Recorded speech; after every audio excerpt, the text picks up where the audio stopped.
Gentlemen, we're live. We're live. Welcome, everyone out there.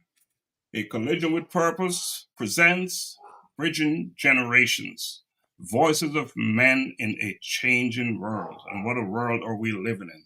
I am Dr. Laxley Stephenson, your host. Hey, my name is Augusta Foster. I am also one of your hosts. I'm Xavier Wilcox. I'm your host. I am Juan Marcel Smith, and we will be your moderators for tonight's show. Yes, and not just tonight's show, of course. We will be your moderators every Thursday at 7:30 p.m. We're going to be bringing it to you in a big, big time way. We're going to be bringing you information that is so necessary, so critical at this particular stage, at this particular juncture in our lives. In an area where societal norms and expectations rapidly evolve, this show offers young and older men a unique platform to voice their challenges, triumphs, and perspectives.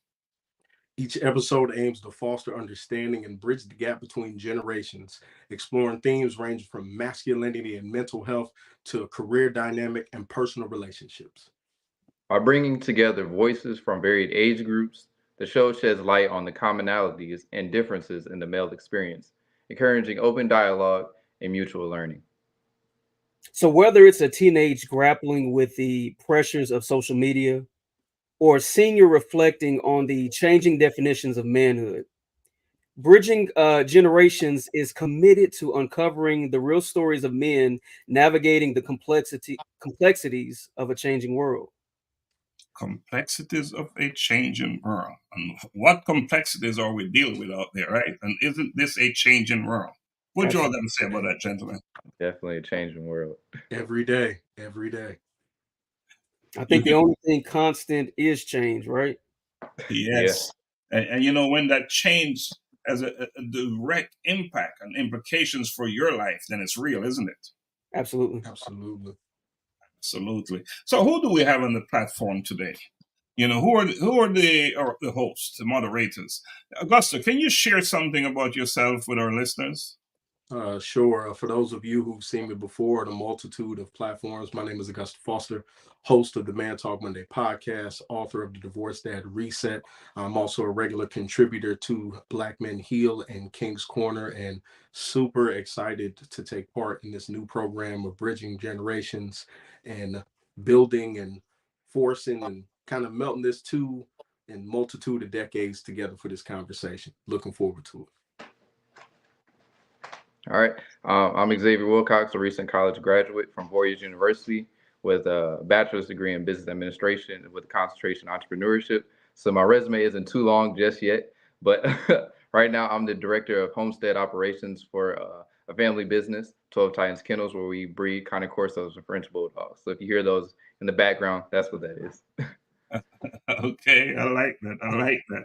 I like that. You know, you say your resume is not that big, but I think you have a resume there. I mean, the good thing about it, as one said in the horn. One made the point earlier that changes. You know, it's constant. It's always happening. So will your situation, and I know it will be changing for the good, for the better. All about improvements, right? Mr. Juan, tell us about Juan. Well, Juan Marcel Smith here. I'm the founder of Improve You Coaching Consulting LLC, as well as I just started a podcast called it's real short, but it's a Moments of Motivation with Juan Marcel. So I've just started doing that. And like again tonight, I am, or not just tonight, but every Thursday now at 7:30. I'm also a moderator for Bridging Generations. So. Well, give us a little piece of motivation. Let's talk to us about what do you talk about this morning on your podcast. So I real snippets, not long at all. I think the most at 2 minutes, but just wanting to I share thoughts that I have, conversations that I have, some self-talk, when I journal, when I'm just thinking through just pieces of motivation that I need to get through the day. And one thing I do know is that at the end of it all, you have to choose you, right? It's not about proving you right, but it's about improving you.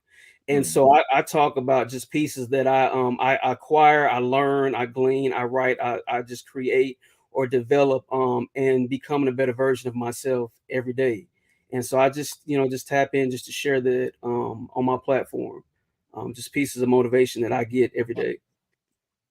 And bridging generations, right, is all about making us all a little bit better each and every single day. And that's the essence of this platform, of this program. Augusta, you're doing your stuff. You have your podcast. Talk to us a little bit about that. Wrote my first book about 2 years ago, The Divorced Dad Reset, off of the strength of being a divorce survivor, and wanted to provide a guide to men because normally coming out of that experience, there's really no guidance. There's not traditionally a shoulder to lean on. Normally there are women who have other women, but at times we as men lack the good counsel needed to provide that guidance and really to provide that support coming out of something as serious as a divorce. So that led me and transitioned me into doing a podcast where Man Talk Monday podcast is weekly. And I just have dad conversations, man conversations from the perspective of, a young Black kid who grew up in Southern California and seeing the challenges and everything that I've went through and being able to kind of provide people a roadmap of where not to zig and where not to zag. And possibly if I could get someone to go left as opposed to going right, and that right road is down somewhere where they may not want to be, being able to give them that guidance and just updating people and giving people tools that at times I didn't necessarily have as a father or even as a young man. We say voices of men in a changing world. What does that mean? And why is that important? If I could just share, I like what Augusta said, just to kind of just piggybacking off what he said, why it's so important for us to have a voice is because, like he just stated, there are so many things that men experience day in and day out, right? And we often don't talk about it. And I think so too many times we've had other entities or agencies speaking on our behalf, right? And so I don't think the world truly understands the mind of a man, but can only understand it from the man, right? And so I think so many, just the four of us on here, we're a lot of things, right? We are sons, we're brothers, we're fathers, we're husbands, divorcees, all these students, leaders in our communities, in our families, in our industries, so many things so many roles that we take on, right? But you often don't hear our perspective, right? And so I think it's time for the world at large, society at large, to hear from men. What's our take on just and our point of view on life, on ourselves, on relationships, families, our children, education, just so many things that we often hear from other, like I said, agencies or individuals, and not enough times we hear from ourselves, hear from men. Xavier, can you share with our listeners, our audience, why it is important to have our voices out there? It's definitely important because being younger, you're often told a lot to man up. But what does that really mean? Like, man up. But for that definition, it's often just shut up and don't talk about it, or hide it, channel it in, or tunnel it in, or don't really speak up about things. But we need to talk too as men. Like, there's a lot of stuff that can be built up and it causes a lot of health issues. That's why Black men have heart attacks, high blood pressure, high cholesterol, stuff like that. And it's often looked at the younger generation as that we're clueless, but the older generation is clueless too. This is your first time being old. You're living the life for the first time. So talking about me now, be careful. Yeah, true story. But yeah, it's definitely important for men to be in a comfortable environment to speak up on how they feel, what's going on, because you never know. The person next to you could be going through the same exact thing. But if you're manning up about what's going on, no one's ever going to know. And you're holding back something that could be beneficial for the next person. Absolutely. Staying quiet, remaining quiet is never the answer. Mm-hmm. Can never be. It can never be. You talk about different generations. I believe that we're living in the same world. Some a little bit older than others. We're experiencing the changes in life on the same plane, if we choose to. There's some older folks who tend to resist change a little bit more than younger folks. Whose loss is that, right? I would say the person who is resisting the change, especially when it's a positive change. Whether it's positive or not, we must observe that there are changes, right? We must acknowledge that there are changes. So it's imperative that whether you're young, old, or not, you got to pay attention. You need to pay attention to see what is happening in your environment, in the ecosystem that you call home, right? So I believe there's so much work, all sides, both sides, young, old, not so young, not so old, whatever that needs to be done. So one of the reasons why I believe this platform is so important, bridging generations, is for that very reason. And we must come together and talk, have conversation about real stuff, real life stuff, things with, that have serious implications and can affect who we are as individuals, as a father, a brother, a leader in the community, name it, call it whatever you may. It is what it is, right? It is what it is. So tell us why this platform is important to you and why you decided to be a host of this platform. I think my reasons for joining in is, I think we need to reestablish, or almost not necessarily reestablish, but for this next generation, specifically as someone who's a father, build a very solid foundation for the next generation, literally bridge that gap, bridge those generations. I think this, between, the older, as you just stated, if there's someone who's of an older generation, there's somewhat have a refusal or kind of backing away from the idea of change. I would push back and say, I think both sides lose. So that older person may have a wealth of knowledge, that younger person may have a wealth of knowledge, but both are not learning from each other.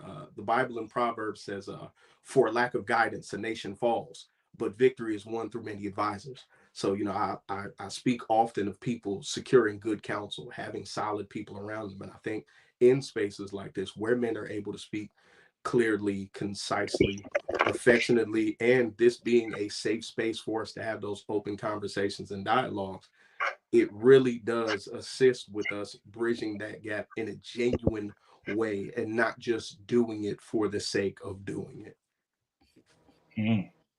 Not just doing it for the sake of doing it. You got to walk it like you talk it. Thanks. Don't just do it. That's right. Do something with it, whatever it is you're doing. That's a big deal. I'm going to give you, Juan and Xavier, a chance to jump in, to chime in on that. But, often in life, we listen just so we can have an answer to respond. I believe it is important that we get to a place where we're listening so we can understand and learn, then implement what we're learning. That's good. Into our way of life, into the way we live, right? Into how we live. So let's get back to what Augusta just said. And why is this platform important? Why do we need this? And why did you decide to become a host? Xavier, can you share that with us?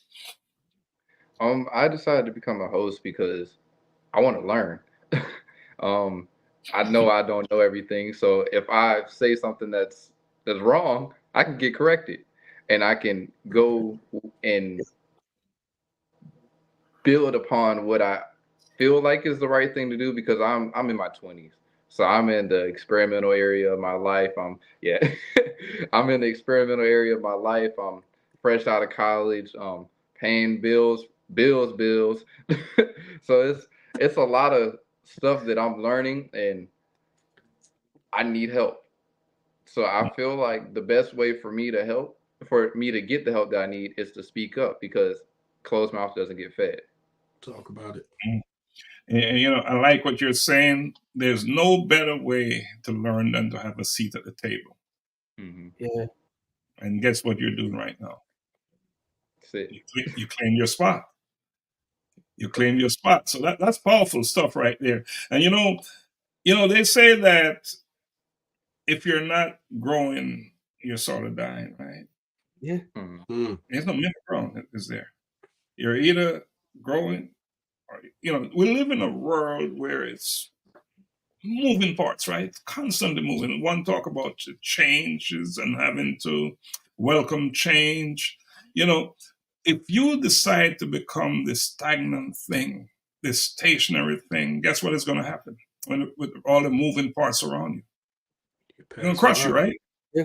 That's right. It's going to crush you. Mm. So learning is the key. The more we live in a learning environment, the better all of us will be. We need to operate in a learning space and live in a learning environment, and we'll all be stronger and better for it, So Juan, why is this platform important, and why did you decide to get on board, take a seat at the table? What matters to me so much is to be you, and you said this, when you talked about having a seat at the table. And one quote that I try my best to live by in everything that I do is Dr. Maya Angelou, and she said, when you get, give; when you learn, teach. And I really believe that it's our responsibility for those who haven't have something to say, and who have this awareness of whatever message is within them. Is their responsibility to give it. Once they get it, to give it, and once they learn something, to teach others. And we're talking about generations, and I mentor a lot of young men and young women. But what I get from that is that I'm a product of mentorship. I know there are so many shoulders that I stand on, and so I feel responsible for paying it forward.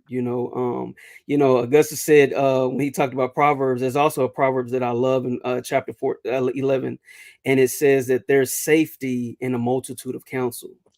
I think so often through the times that we're in, especially where we are today, that even as men of all ages, that there's so much safety just in amongst brethren, of counsel, and I'm able to reach out and call someone, and when I need answers, I pray, and then I'm always just seeking to know who can provide that wisdom, that counsel, and I need it. And I think that we as we get older, we have that same opportunity to pass it back, or bring someone alongside and walk with them. So many people have stood up and walked with me along many times on my journey, right? And so I want to be able to do the same, and I feel like this is the platform to do that. That's so awesome, and I know you're so correct in stating that. This is indeed the platform. We're all about not just experiencing change, but we're going to make the change happen as well, aren't we? Yes. So often, when you see a group of Black men, young, old, whatever, come together, they're seeing this as negative. We're going to change that. Yes. We're about to change that. It's not that we're discounting women in this conversation. They can come on and be a guest on our show, of course. And I should let our listeners, those watching, understand that this is our first show. So we're basically just having a chit chat, a conversation. But in future shows, we'll have on different guests, and we'll be talking about specific topics like parenting, like career, like what else will we be talking about, guys? Mental health. Mental health. It's a real thing, especially for me. It's a real thing. Mental health. I think so much to talk about. Augusta, he touched on a little bit. I think some of just the life's ups and downs that men experience, be it marriage, life-changing events, children, marriage, divorce, relocations, wages, all types of things. Disparities in education. I definitely want to talk about that, especially concerning Black and brown boys and men. Right. I mean, even to Juan's point of talking about how he's been able to, matriculate, move up, and be blessed in life by standing on the shoulders of others. He used a word that I don't think we utilize enough with a topic we don't push enough, which is mentorship. I think, there are a wealth of people who have the knowledge, the skills, abilities to go out and take specifically young men. Again, no offense, ladies, but this is, I can only give the perspective of a man, specifically someone who has a son. That ability to catch someone at a young enough age and pour into them something that is life changing at 10, 12, 13, that really critical age where, I grew up South Central California.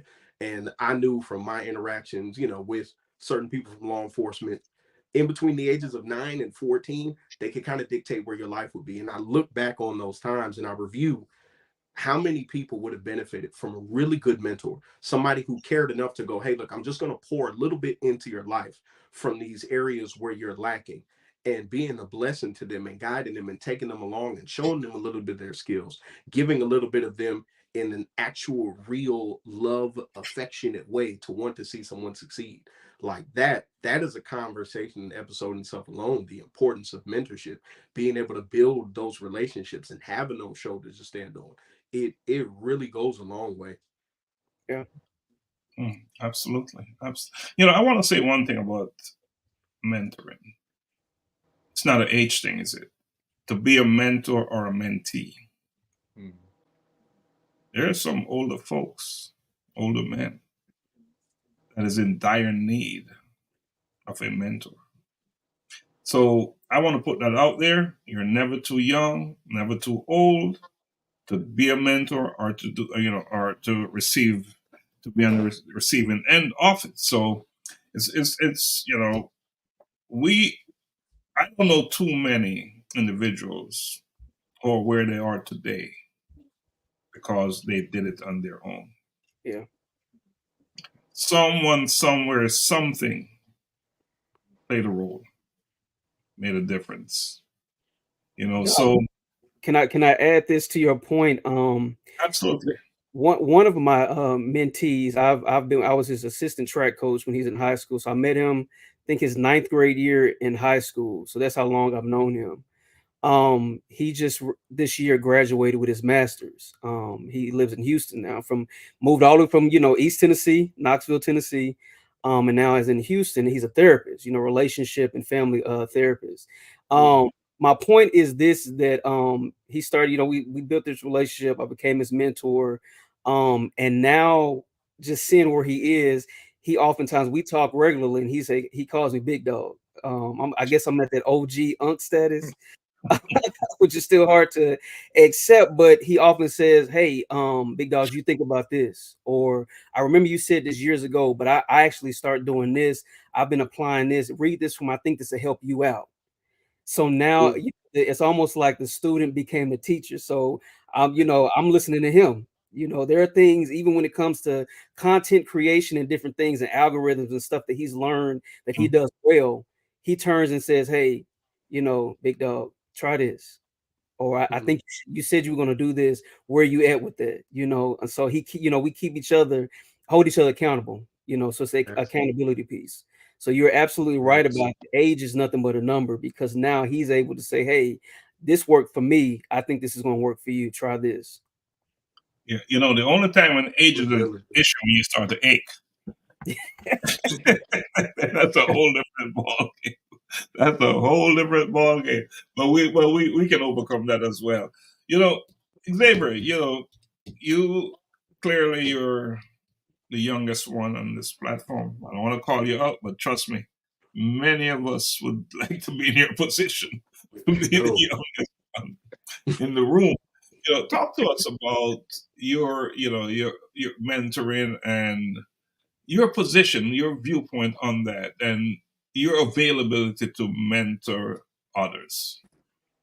During my college career, I had served as the student leader at my institution. I served as the SGA vice president, Mr. Voorhees, which is like the campus king.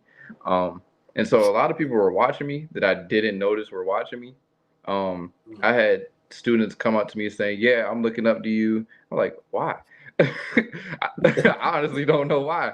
But it's you can't ask someone to be a mentor, or you can't ask someone to mentor them. They kind of have to gravitate towards you. They have like-minded ideals that you have, or they'll kind of see some things that you're doing, and they'll go towards you. I even had some older people on throughout my church or on the campus or just in general, just going around saying, "I've been looking at you. You're my mentor." And I was like, "Dude, you're like 65. How, what can I possibly do to mentor you? You've done everything."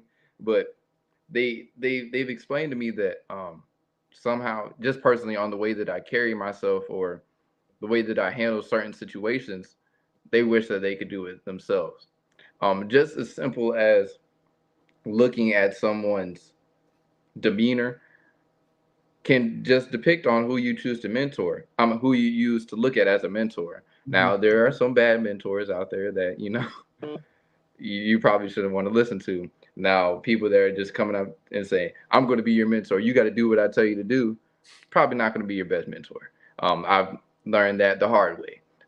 People coming up and saying, "Yeah, I'm going to mentor you. You're going to do everything that I say and say it how I say it." A lot of things that they said were potentially good, but they didn't fit for what I wanted to do. So it was kind of leading me into an area to where I was stuck, or I was like, "I'm doing this thing. Everyone's saying it's the right thing to do, but I don't really want to do it." So that deals with purpose. If this isn't what my purpose is, what is the mentorship? So That's good. I that sounds like a topic that I think we would do well with, just to talk about. I think even defining mentorship, what that looks like, for each of us, and then just having some people on, even talking about why it's so significant and important in our community. Such That's your thing right there, purpose, right? Yes. You touched on it. Right. Such an important topic with such implications that it is certainly something we should tackle on this platform. Yeah. I'm the president of a nonprofit organization, Global Humanity Network, and we're building out a mentoring program right now. We call it Mentoring Matters. And that's something I would like to get out there for anyone listening who care to become a mentor, or who knows of some young individual, because we're doing younger folks right now that needs mentoring. Please reach out to us, Global Humanity Network. You can access us at globalhumanitynetwork@gmail.com. We're looking for mentors. And, we're looking for mentors. And it's such a big deal. And I want to say one thing before we go into the break. For me, the evidence of being an effective teacher is when your student is in the position to teach you. When they have gotten to that place, now they're teaching you. For me, that is success. That's good. Yeah. When those who you mentor are now mentoring you, you're in a great place. So something to think about as we go into the break. Can we take a break now? Absolutely. A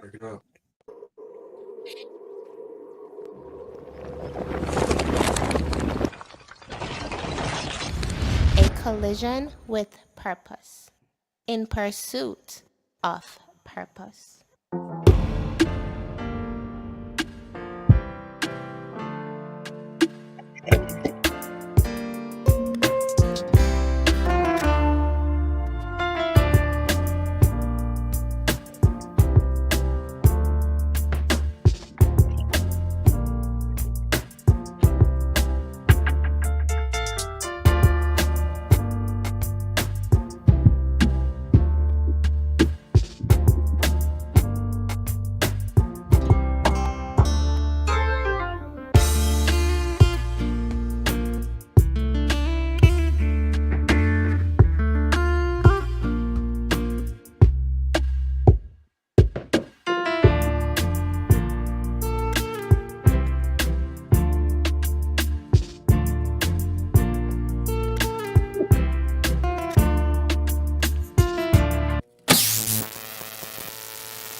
Welcome back, gentlemen. Welcome back. Welcome back to our listeners out there. You know, we talk about mentoring and its importance, but for this segment, it's going to become a little bit more personal. And again, I want to remind our listeners that we are the moderators, and in future episode, we will be talking to different individual, different guests. We'll be bringing them on, and we'll be having open conversations about whatever is important, whatever they bring to the table. But I want to say a little bit about accountability. What does that mean as a man growing up in this place that we call home? This world, that is, the communities that we live in. Let's talk a little bit about accountability. Accountability is it's a word I use regularly when I'm talking in groups of men, because I believe it is one of the most important foundational things you need to be successful, specifically as father, husband, spouse, friend, or in life in general. And I would define accountability as telling someone you love or something they do not want to hear, regardless of how they feel about it. That level of honesty, that level of truth, that level of care is accountability. To tell someone that you love no, to tell someone that you hold dearly, don't do this, knowing that they may reject you, knowing that they may not accept it. That is true accountability. Telling the truth, huh? There's straight facts. There's nothing else. Yeah. Integrity. Yeah. I would definitely say, integrity, who you are when nobody is looking, right? And then we talk about the accountability piece, like a lot what Augusta was saying, is ownership, taking responsibility for your behaviors and actions, right? So I think just especially for this being real talk, right? And us being men, but being man enough to accept responsibility. And then, as we talk about mentorship and everything else and community, is holding someone. I think that the accountability piece is holding somebody responsible for what they either said they would do or who they said they are or were. It's just holding them to their word. Say you're going to do it, huh? Exactly. At least give it a good try. Yeah. To the best of Because your it's ability. not so much in the failing, it's the attempt. It's to go after it and try to make good of your what you say you're going to do. Because often we're challenged, and the things that we set out to do, we don't always achieve them the first time out, right? But to not give it a shot is where that accountability piece become somewhat. It's off the rail, right? Yeah. It's off the rail. So, Xavier, talk to us about accountability, integrity, and why is it so important as we are bridging generations? Voices of men in a changing world. Why is integrity, accountability so important?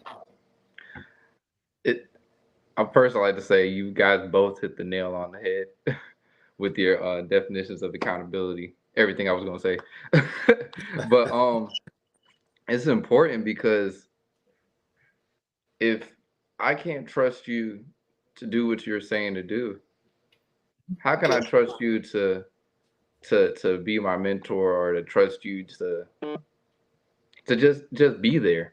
Like, your word as a man, especially as a black man, is a lot.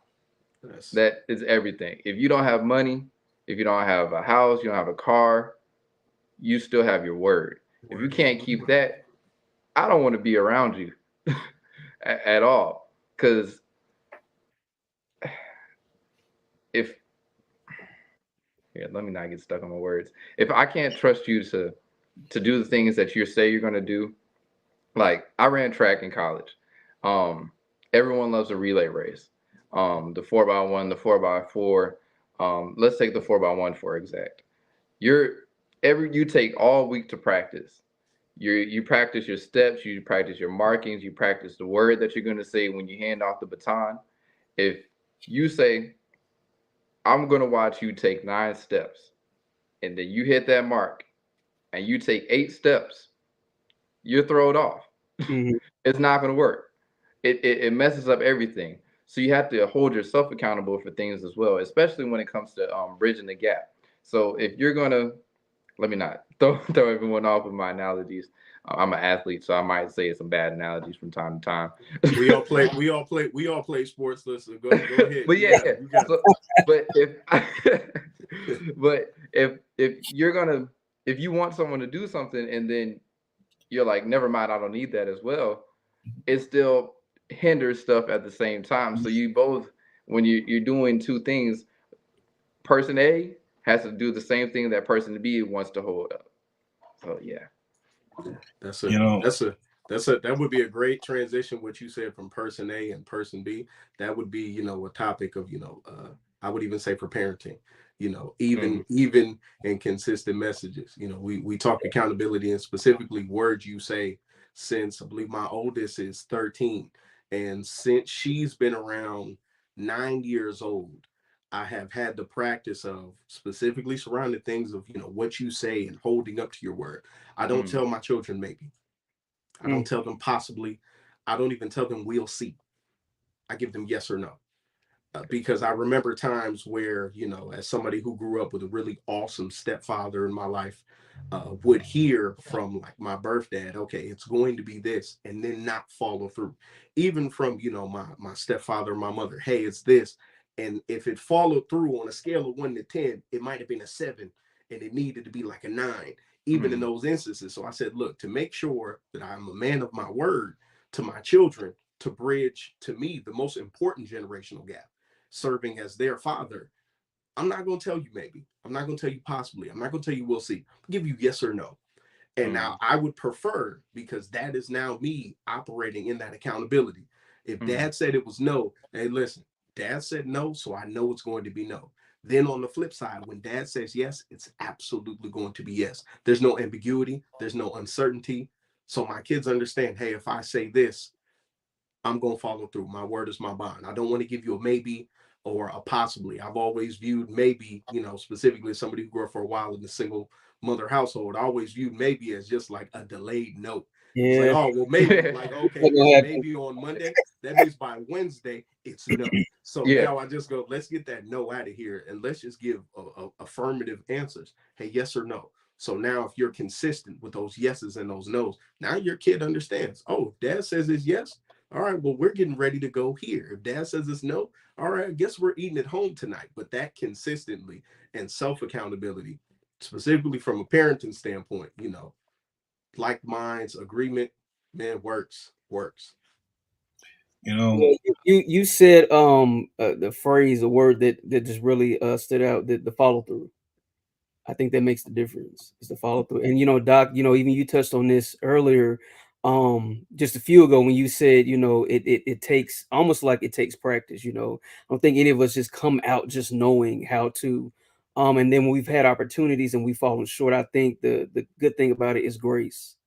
Being allowed the opportunity to right our wrongs, or to like you said, Doc, try it again.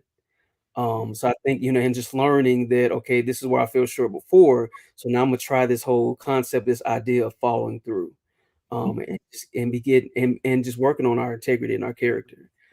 So that's definitely, I think, what I took away from that follow through. And then, like you said, Xavier, being able to trust that when you say it's this, that it's gonna be that. I'm that kid. I'm a latchkey kid. My parents were in college when they had me. So when we moved from Tulsa, Oklahoma to Atlanta, there's a lot going on. I have 22-year-old parents, 21, 22-year-old parents. And so I'm 5 years old coming home on the bus, so I'm having to let myself in. So I'm having to learn how to be responsible at a very young age. And so I had to learn how to follow. My dad is a stickler about it. He was follow directions. If I tell you to do this, do it exactly how I told you. So, I think as I've gotten older, I'm still kind of that kid, like, you said it was green.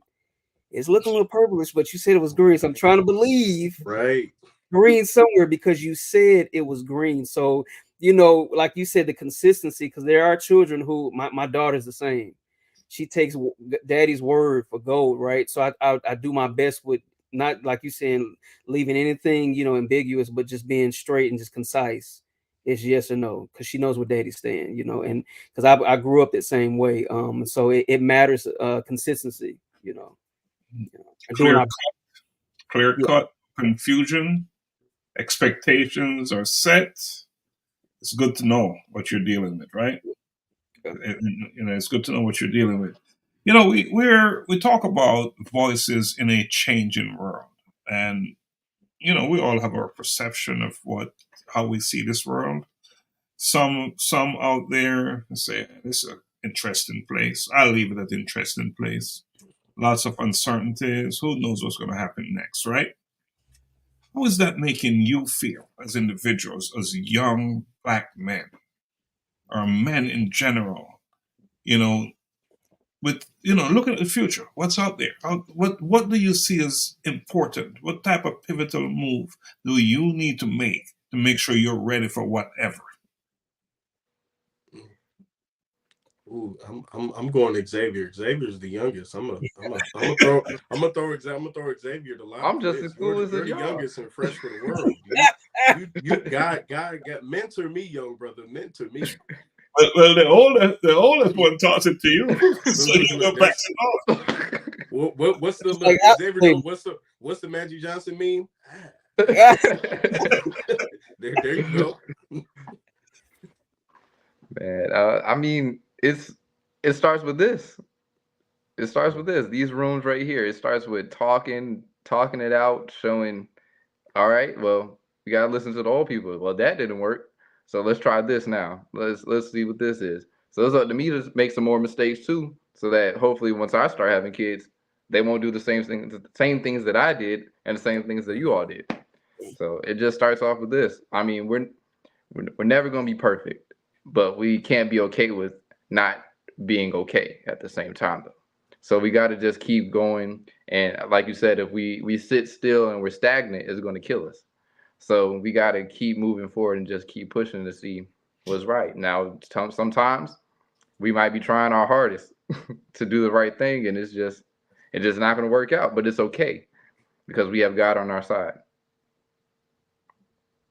I like that. I agree with young Xavier here. I love that, we talk about just looking into the future and how do we prepare for that. What came to mind even at the start of this conversation, but even more so now, is just being afforded the opportunity to shift the narrative.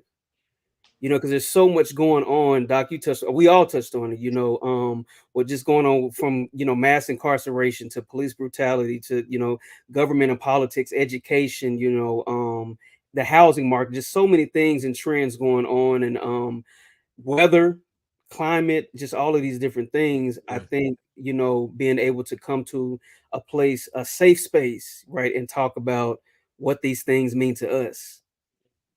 And if what we don't know, we're able to talk amongst each other and say, hey, I don't know about this. What's your take on it? Because it's like we're, iron sharpening iron, as Proverbs say. So we're able to sit amongst each other and just continue to sharpen one another. Like we talk about generations, and age is nothing but a number, but experience matters. And just because, Xavier's in his 20s and I'm now 40, that doesn't mean that his experience is invalid. Right. Right, he's learning something, has a different perspective. I can look back and say, "Hey, well, what was your take on that? Oh, I didn't think about that." I'm always asking questions because I always want to know. Doc, you touched on that. I'm forever a student. Because I'm always wanting to learn, start sharpen this. I never want to lose that. So I think having this platform where we can talk about current events, current affairs, what's going on in our lives, our personal lives, our careers, all these different things that impact us, that shape and mold us and our viewpoint, I think is how we prepare for that. Absolutely. I love it. I think the future is absolutely bright for my children. Despite everything in the news, I always look at it from, from the purpose standpoint, Yeah. seeing, what does God have for them, me Yeah. being able to guide them in that way. This Proverbs kind of day. What is it? Many are the plans in a person's heart, but the Lord's purpose, it's the Lord's purpose that prevails. So I Yeah. think of like my kids and the purpose, that God has set for them in the future of their lives, and being able to just watch on that journey. Like, I would encourage anybody watching this either live or later. One of my favorite quotes from my favorite movie of all time, and I tell the missus this all the time. I love the movie The Shawshank Redemption, and it's got all these different quotables. And my favorite line in the movie is said by Morgan Freeman as he goes to a hotel where a prior inmate had been released, and he'd been institutionalized so long he didn't know how to live free. So once outside the walls of the prison, he didn't know how to conduct himself. He only knew how to live as a prisoner, even given freedom. And Morgan Freeman is in the exact same job, the exact same position. Even though it's 20 years later, nothing has really changed. He's institutionalized in the mind. And he goes and he says, my favorite quote, he says, you're going to get busy living or you're going to get busy dying. And he elects to go live instead of dying. And I would tell anybody watching this with regards to the future and how this world is, you're going to get busy living or you're going to get busy dying. Like, you have a choice to make. Like I said in the group, I said, this is the year of execution. We're going to get after it this year. We're not falling short. We're not failing. This is the year of abundance, promotion, and execution. So I would encourage anybody who's watching this regarding your purpose, regarding what you're seeking after, pushing for, and the future is bright for you if you choose to get busy living. If you choose. And again, it's all about action, right? And so, you said something, Augusta, about execution. We're talking about executing ideas and actions and those things. There's another word, execution, out there, how it's used. And we want to be mindful of that. But there's a challenge for this team. The next question I'm going to ask is, I want you to give me one idea that you're going to see through to fruition. One idea that we will be monitoring each other on. Talk about accountability earlier. I want one idea, one thing that you would like to achieve once we have completed 3 months of this program. What is it? One thing that you personally will change your life. And then we can say, because of bridging generations, I'm now in this position.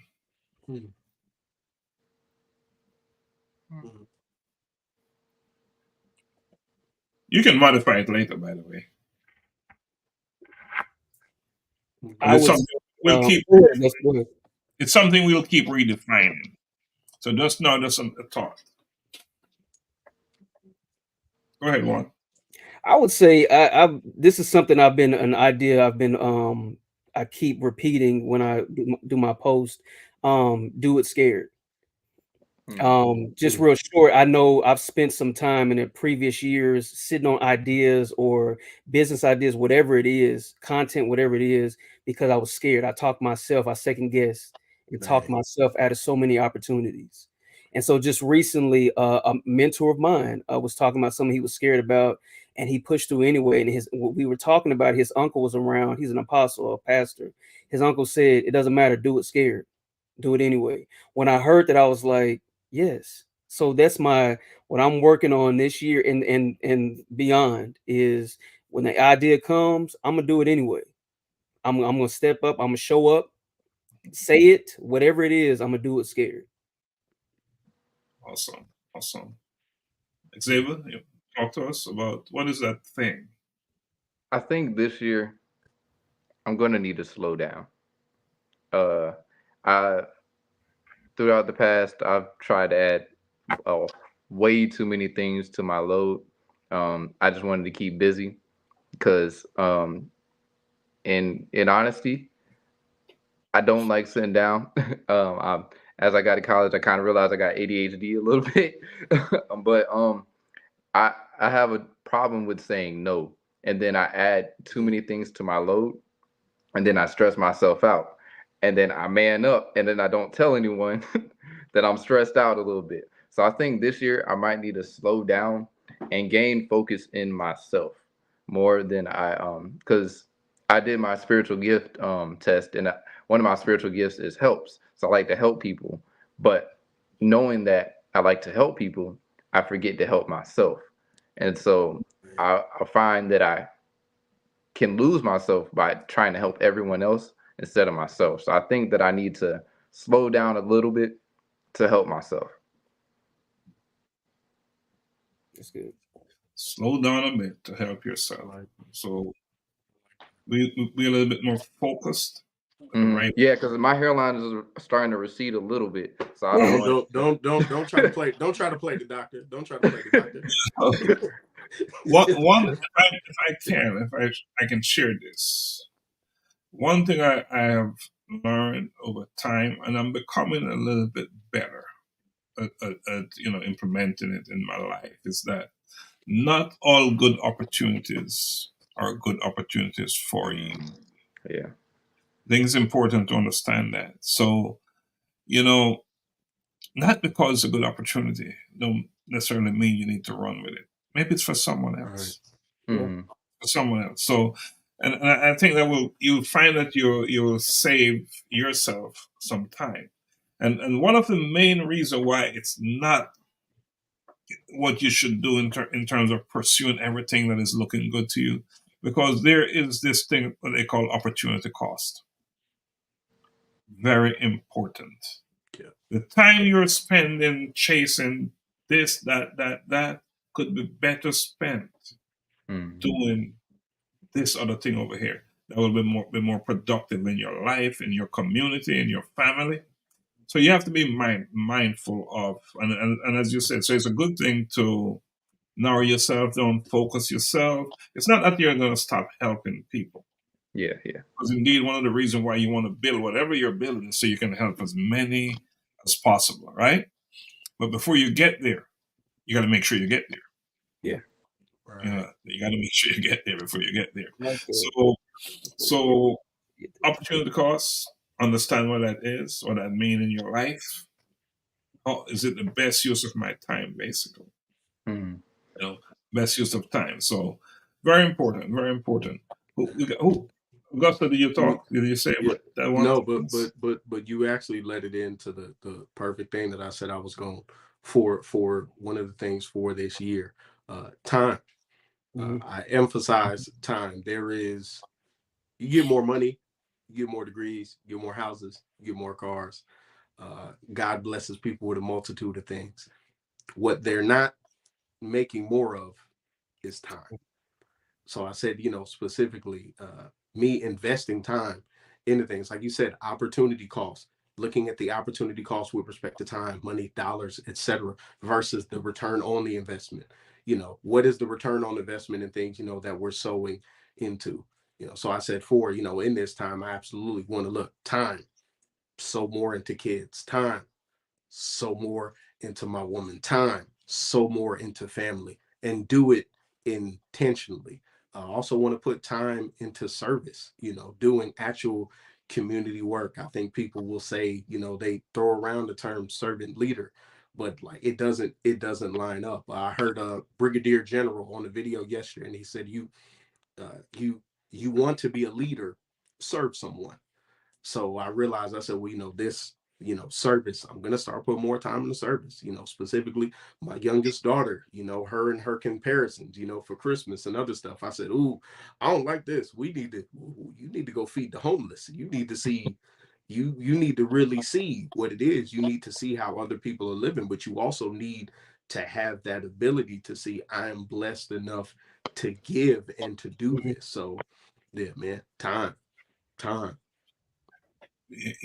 Living in service is not just something that we should do.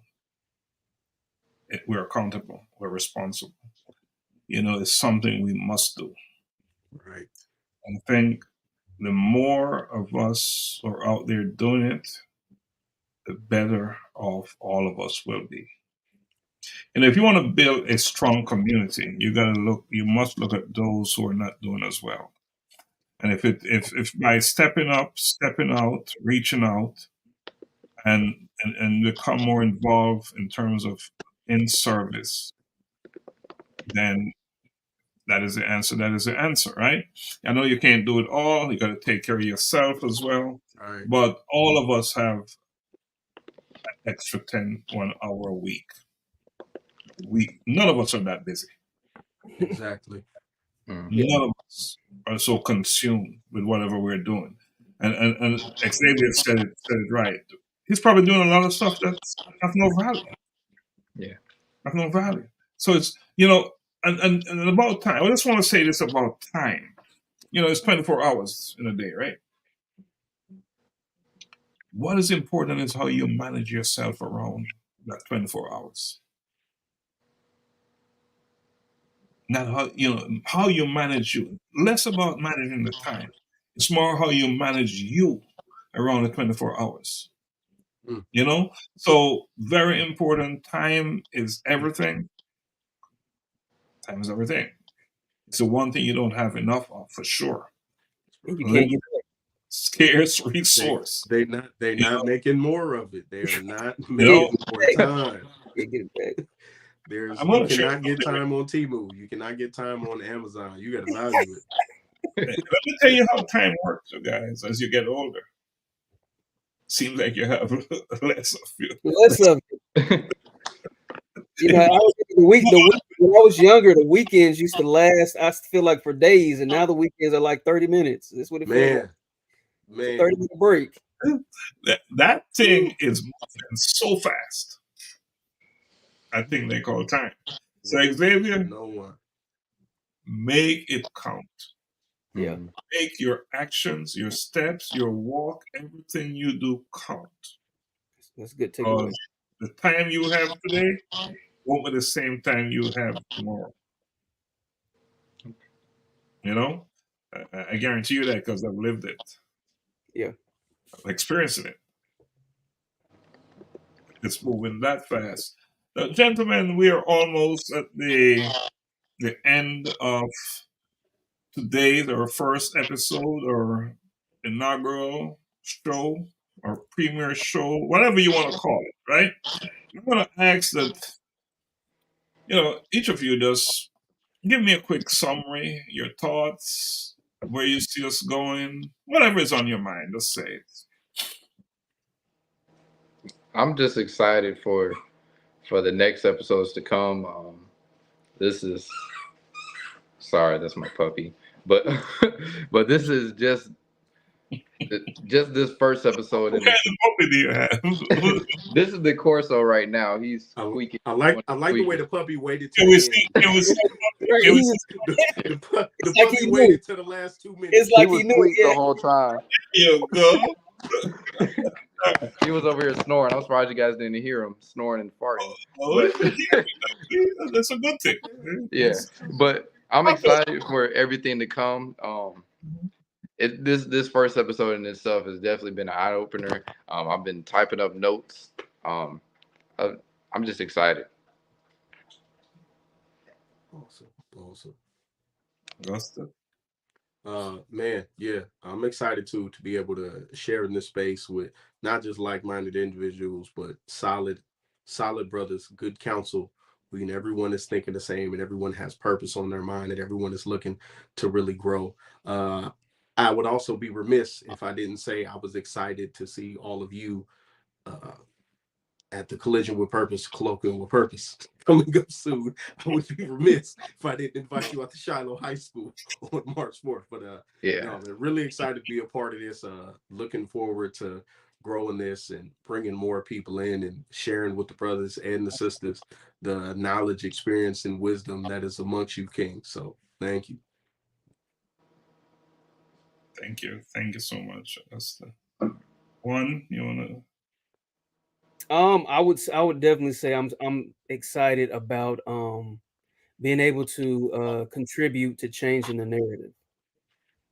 I was, when I was driving around, I kept thinking, like, and not saying it, just being braggadocious about it or just arrogant, but I think that we some respect should be added to our name, not necessarily our individual name, but as men, you know, who we are. You know, I don't think enough respect and acknowledgement and recognition in a good way given, because there's Right. many stories that we hear.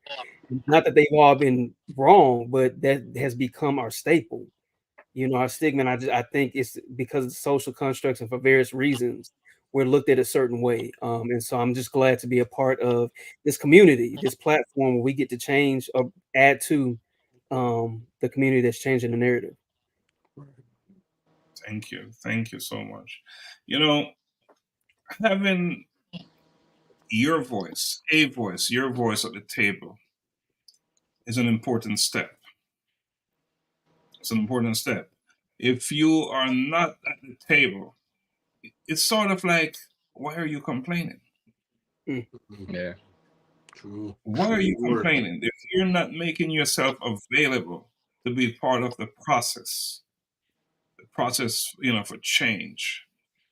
If you're not making yourself available and accountable and ask questions, if you've lost your sense of curiosity so much that you become despondent, that I don't care, Mm. you've lost your right to complain. You lost your right to say you did me wrong. I think what this platform is all about, at least from my perspective, is we have something to say and we're gonna say it. Mm-hmm. We're gonna hear from our brothers, young and old. They're gonna tell us what is on their mind, and we're gonna get it out there. Today we're starting out. We're small platform, but guess what? It won't be like that. I promise you that the four of us, along with the different individuals that come on this platform, we're going to blow this up. And the reason why I'm going to blow it up, because it's needed, it's necessary. Absolutely. Because what we have to say and what will be said on this platform is of significance. It's important, and it's going to make a difference in lives. Not just with men, but overall. Yeah. This just so happened that we're coming together, this community, men. And I believe it's so important because that is one area in our where we're from that it's a challenge. You don't see it happen often enough. Not enough. Quite often when they say a group of black men get together, it's a different thing, right? We're not about that. We're about positivity. We're about change. We're about making things happen. Just like they say, just do it, right? Let's do it. That's what this is about. So I really appreciate each of you for making this platform, this program, Bridging Generations, Voices of Men in a Changing World, a priority. And I'm looking forward to all the great, wonderful, powerful things that we're going to achieve. Not because it's so important to us personally, because it's going to make a difference in our community. You know, we're here to uplift, empower. What's them words that you use, Juan? Oh, to equip, educate, and empower. That's what this is all about. Equip, educate, and Empower. Power. that's what Like that's that. what this 3 platform is E's. all about. Like that. That's what's called. Yeah, so I like that. The I call 3 it E's. the I like E3. that. Yeah, I like the that. E3 factor. Like that. And that's exactly what we're going to do over here, right? So just want to remind our guests that this show is not a replacement for In the Spotlight, which is aired on Mondays. It's not a replacement. This is a new show. We'll be airing it every Thursday at what time? 7:30. 30. 7:30 p.m. So share it, share it, share it, share it, share it, share it, share it. Put it out there. Get the word out because this is real stuff. All right. So Juan, you want to take us out? Close us out. Absolutely. So, guys, look, this has been a great start. where we've embarked on something major, a major platform for all our listeners, and whether they were on live or you're going to pick it up and watch it later on. I do want to say this and stress this, right? That life is a journey, it's not a destination. You have so much life to live. Believe in believe in you, and believe in the God inside of you. So like Doc said, check in with us every week, 7:30 on this platform. We are bridging generations with our voices. We're gonna have guest hosts on. We're gonna have some guests on, some special guests with varying perspectives. So we look forward to that. We look forward to seeing you week to week. Check us out. All right. Until next Thursday, blessings always. Peace. Peace. See you.